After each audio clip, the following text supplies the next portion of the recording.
My channel. నేను మీ కవిత. ఈరోజు సంవత్సరం పాటు నిల్వ ఉండే కూరకారం ఎలా తయారు చేసుకోవాలో చూపిస్తానండి. చాలామంది టైం లేక ఇప్పుడు ఎవరు ఇంటి దగ్గర చేసుకోవట్లేదు, బయట కొనేసుకుంటున్నారు. కానీ ఇంటి దగ్గర చేసుకుంటేనే మంచిదండి.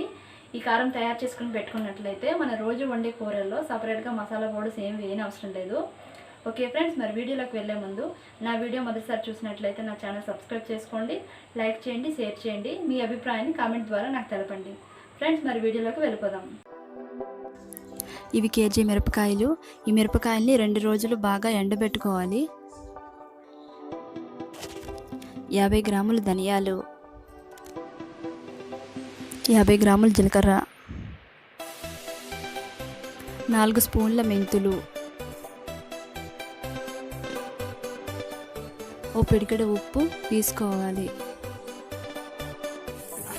వీటన్నిటిని కొంచెం దోరగా వేయించాలి.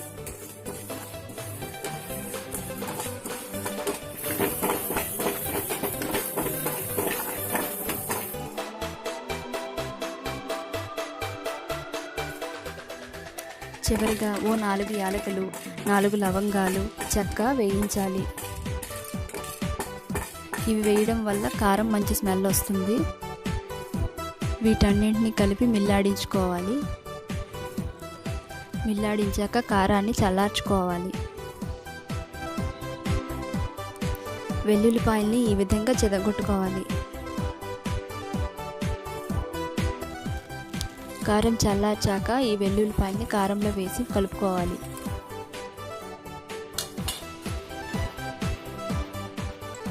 ఈ కారాన్ని గాజు సీసాలో కానీ జాడీలో కానీ వేసుకొని స్టోర్ చేసుకుంటే 1 సంవత్సరం పాటు పాడవకుండా ఉంటుంది.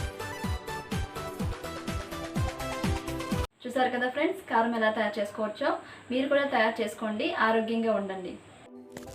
ఓకే ఫ్రెండ్స్, మా వీడియో మీకు నచ్చినట్లయితే మా ఛానల్ సబ్స్క్రైబ్ చేసుకోండి, లైక్ చేయండి, షేర్ చేయండి, కామెంట్ చేయండి. Thank you.